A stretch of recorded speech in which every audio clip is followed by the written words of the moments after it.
As estatísticas mais diversas têm reafirmado ao longo dos anos também, tanto a da ONU quanto da OIT e também de alguns centros de direitos humanos, que são mais de 700 mil mulheres que passam todos os anos pelas fronteiras internacionais do tráfico humano. Porque eu começaria essa minha fala dizendo que o tráfico de pessoas no Brasil é tão antigo quanto o Brasil. Tráfico humano, violência sexual e paz. A luta pela paz seria aquela que faz com que as pessoas defendam um tipo de vida de acordo com a tendência de cada pessoa, de cada país. Não tem problema se é velha, se é moça, se é gorda, se é magra, se é culta, se é inculta. Mas as pessoas têm que agir. Ninguém pode estar no planeta inteiro, mas nós podemos fazer muito aonde nós estamos. Foram esses os principais temas que reuniram mulheres e homens em 9 cidades brasileiras de norte a sul do Brasil durante 2013 e 2014. Florianópolis, Santa Catarina, Foz do Iguaçu, Paraná, Rio Branco, no Acre, Goiânia, Goiás, Porto Alegre, no Rio Grande do Sul, Macapá, no Amapá, Ribeirão Preto, no estado de São Paulo, Cuiabá, no Mato Grosso e João Pessoa, na Paraíba. Seja bem-vindo, esse Estado acolhe com muita alegria esse movimento, esse Estado se coloca à disposição desse movimento para continuar apoiando e ajudando, protegendo as mulheres, as crianças, os adolescentes, os idosos. A abordagem dos temas se deu com o entrelaçamento dos conceitos de feminismos, masculinidades, educomunicação, com recorte étnico-racial de orientação sexual e geracional. Então, o primeiro passo estratégico para a gente colocar em prática um processo de educomunicação é a gestão interna da comunicação. Então, vamos supor, esse grupo aqui, primeiro ele tem que se reunir e entrar em acordo qual o modo de agir em comum com que essas pessoas vão se comprometer para avançar junto aos meios de comunicação de massa, junto às mídias sociais. O projeto é da Associação Mulheres pela Paz, organização não governamental fundada em 2003, com o objetivo de promover a cultura da paz, a cidadania e os direitos humanos, através da valorização do pressuposto da equidade de gênero. Eu não conhecia nenhuma ONG que tratasse disso, acho que é algo muito inovador e que bom que vocês estão percorrendo vários estados do Brasil, que bom que foi na Paraíba, e concordar também com as companheiras que falaram que eu acho que um fenômeno com amplitude dessa só dá para ser enfrentado em parceria de movimentos sociais, movimentos de mulheres e feministas. Todos os jornais falaram desse nosso encontro, então fui procurada pelas televisões para falar sobre esse nosso encontro, para falar da importância de abordarmos temas como violência sexual, como tráfico de mulheres. Então vocês tocaram na ferida, vocês conseguiram já o objetivo de vocês.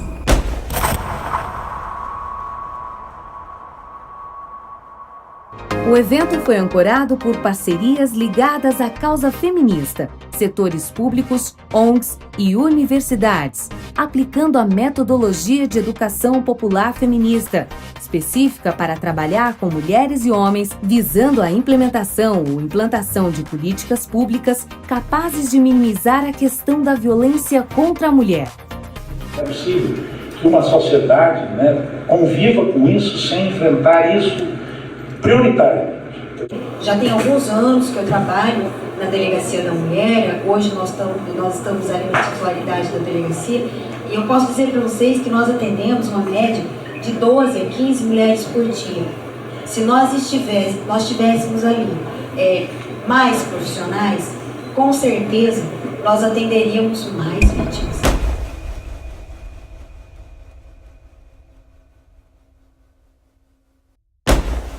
Cada estado brasileiro tem suas particularidades culturais e sociais, mas as estatísticas e os depoimentos durante as oficinas mostram que os problemas são recorrentes em todos eles. Então nós temos o problema da violência, não só contra prostitutas, mas contra mulheres em geral, né? É um problema não só de Ribeirão Preto, mas do Brasil inteiro. A ONU vai dizer que um dos maiores problemas do Brasil em matéria de direitos humanos é a violência contra a mulher, né? E nós temos também um aumento considerável nos casos de estupros na universidade, né? São as dificuldades da mulher em romper o ciclo da violência. Esse ciclo, só retornando à ideia anterior, como o próprio nome diz, ele se repete.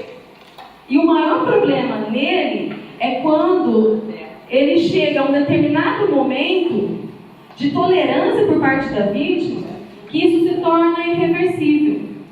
E a agressão ela vai se tornando cada vez mais constante, cada vez mais grave, até ao ponto de chegar ao seu limite, que é o homicídio. Ainda é desse estigma que coloca, principalmente nessas duas regiões, onde coloca a mulher como submissa ao homem, e esse comportamento, infelizmente, ainda hoje, nas casas brasileiras, ainda é uma realidade, mesmo tratando de pessoas que estão à frente como ativistas sociais.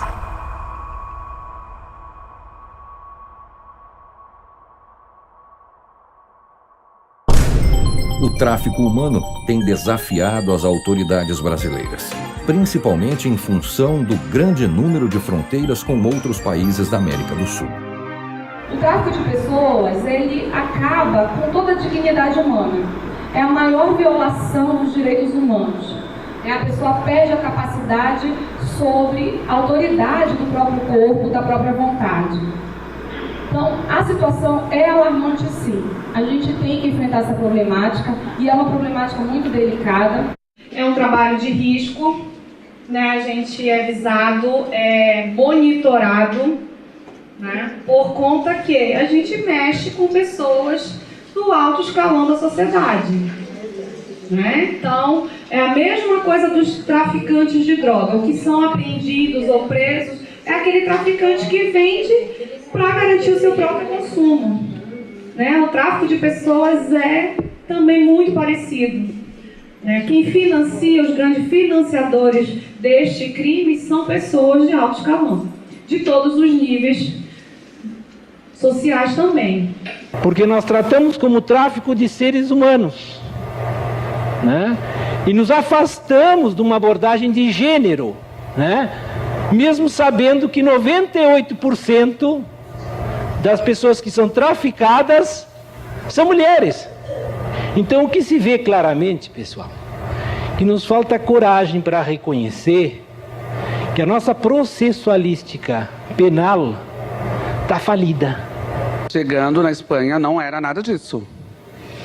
Pegaram meu passaporte logo em seguida, já chegando no aeroporto, me levaram para o interior, onde eu fiquei praticamente 2 meses, fui trazida de volta para a cidade, onde eu comecei a trabalhar no salão. A princípio, eles diziam que era só para me limpar o salão, onde as prostitutas trabalhavam. E logo em seguida, eu já fui obrigada a me prostituir. O perfil da vítima de tráfico de pessoas não tem como ser diferente do perfil das pessoas que são historicamente vulnerabilizadas. Falar isso aqui é falar algo que a gente já conhece, mas falar isso dentro de uma instituição policial é extremamente importante. Existem fortes correntes doutrinárias que entendem que essa modalidade criminosa é aquilo que o direito chama de crime material, portanto é necessário o resultado. E no momento do embarque não se tem o resultado. Então a corrente formal que entende a caracterização do delito. Então não é tão simples quanto imagina a configuração do tráfico de pessoas. Muita gente entende que se houver o consentimento da vítima, ela não é vítima e, portanto, não há crime. O que é um grande engano, um erro crasso. O consentimento da pessoa traficada não é um elementar do tipo penal. Portanto, é absolutamente indiferente. Então, o 231A é uma modalidade de tráfico de pessoas bastante interessante, pouquíssimo investigado no Brasil e que acontece todos os dias sob os nossos olhos, que é o tráfico interno de pessoas.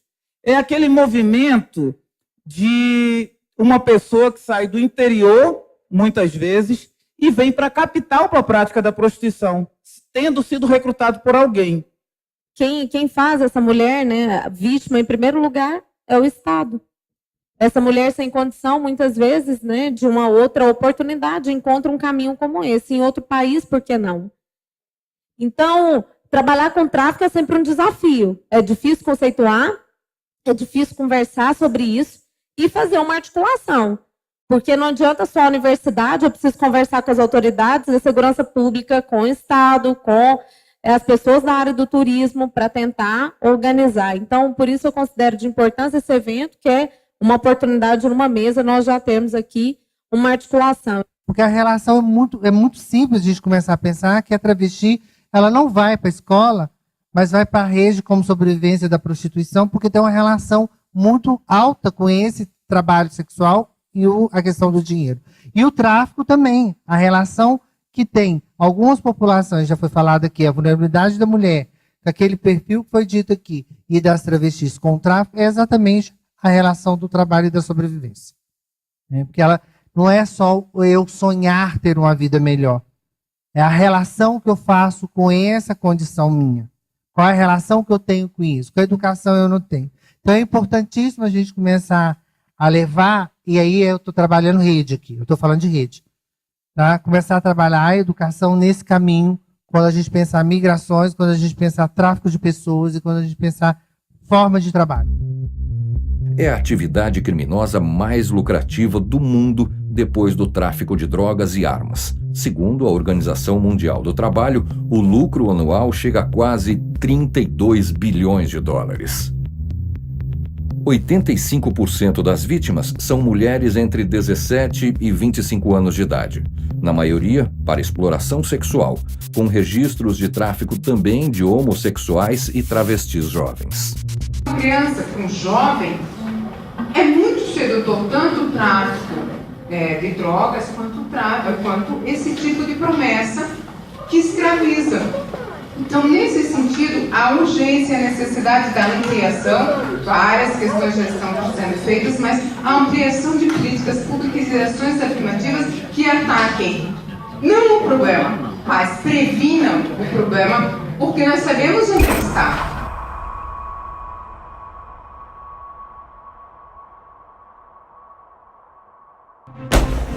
Durante os trabalhos realizados, foi possível notar que, aliados aos assuntos propostos, a violência doméstica e as questões raciais, como o preconceito contra mulheres negras e violação dos direitos humanos, ainda se inserem na luta diária pela convivência pacífica entre mulheres e homens.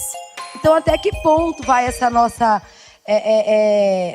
luta feminista, se a gente não consegue, dentro do nosso próprio lar, com o nosso marido, com o nosso namorado, a gente abrir esse diálogo de que, de repente, a gente pode estar ali dividindo as tarefas do dia a dia e promovendo, como a gente falou aqui antes, essa cultura que é da paz, que, na verdade, é um processo de luta constante, né? Pienso que las mujeres de paz, algo hicimos por la paz. Yo, en realidad, trabajo y siento pasión por la justicia desde siempre. E penso que não há verdadeira paz sem justiça. Porque não tem como no Brasil, um país multirracial, tratar a mulher como se ela fosse única, como se ela não tivesse as suas diferenças. Embora queiramos os mesmos direitos, nós temos as nossas diferenças e elas têm que ser respeitadas e elas têm que ser também tratadas com políticas de ações afirmativas para que realmente a questão das desigualdades elas sejam minimizadas, pelo menos aqui no Brasil. E, infelizmente, a história das mulheres negras neste país tem sido marcado por esse abuso contínuo do corpo das mulheres negras. Samba, mulata e futebol eram os grandes chamarizes do mundo para o nosso país.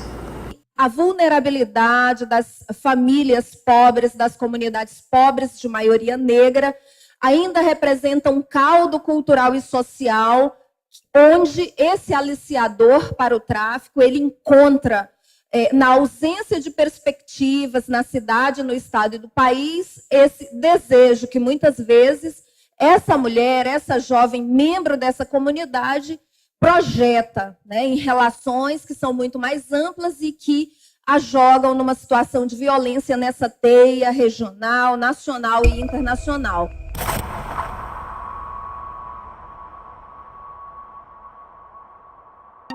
No final das atividades, as propostas dos grupos que participaram dos workshops resultaram em novas ideias e contribuição na luta pelo enfrentamento ao tráfico e à violência sexual contra mulheres. Com isso, a cada projeto realizado, a Associação Mulheres pela Paz espera o fortalecimento da rede de serviços de proteção à mulher, formada por atores governamentais e não governamentais.